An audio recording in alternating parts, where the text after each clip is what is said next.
বছরে 2 বার করি এই আইলখান কাটং, এই সোজা আইলটা তাও বেকা হয় না, জীবনেও বেকা হয় না। ওই পাকের ভুঁই বাড়ি এলা যে এত খারাপ, ওই মোর এই সোজা আইলখান প্রত্যেক বছর বেকা করি দেয়। এবার এমন ভাবে সোজা করিম না, এমন ভাবে সোজা করিম, 3 বিন সোজা করিয়ে দেম। এই ভুঁই বাড়ির আইল নিয়ে যা হয় হবে। হয় বাহে সলিমুদ্দি চাচা, কাটেন বাহে কাটেন, ভালো করিয়ে কাটেন, একদম চাইনা কাটিং দেন, চাইনা ফিনিশ মারেন। হ্যাঁ, বেকা আইলখান ডাইরেক্ট সোজা করে দেন, 3 বিন করে দিবেন।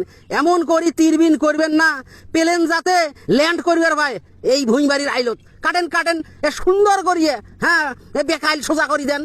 এই মোর শালি মন্দির বেড়া, তুই বিশ্বাউলে মারবার আলু দেখিস না আইলটার অবস্থা কি করছে। মুই কটে আইলখান বেকা করছ, এই পাকে এখানে নামি গেছে, ওইটা সোজা করে দিবেন নাইছ। এটা তোর চোখ সহ্য হয় না। কোনটে থাকি তুই আলু রে মোর শালি মন্দির বেড়া?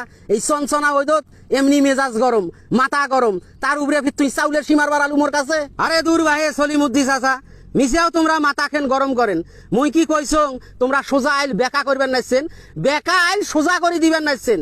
সীমানা বরাবর 3 বিন একদম একরে নাক বরাবর যেন হয়, মুই এই কথা কইছং। মুই কি তোমার ইয়ারকির মানুষ? মুই তোমার সাথে চাউলেশি করিম কে? মুই চাউলেশি কথার ধার ধারং না, খেতা পড়ং না মুই চাউলেশি কথার। তোমার যেমন ইচ্ছা তোমরা তেমন করিয়া আইল কাটেন, ওই জমি এলাও যেমন ইচ্ছে তেমন করি আইল কাটবে, শেষে 2 জমি সমান হবে। তার মানে তুই কবার নাচ্ছিস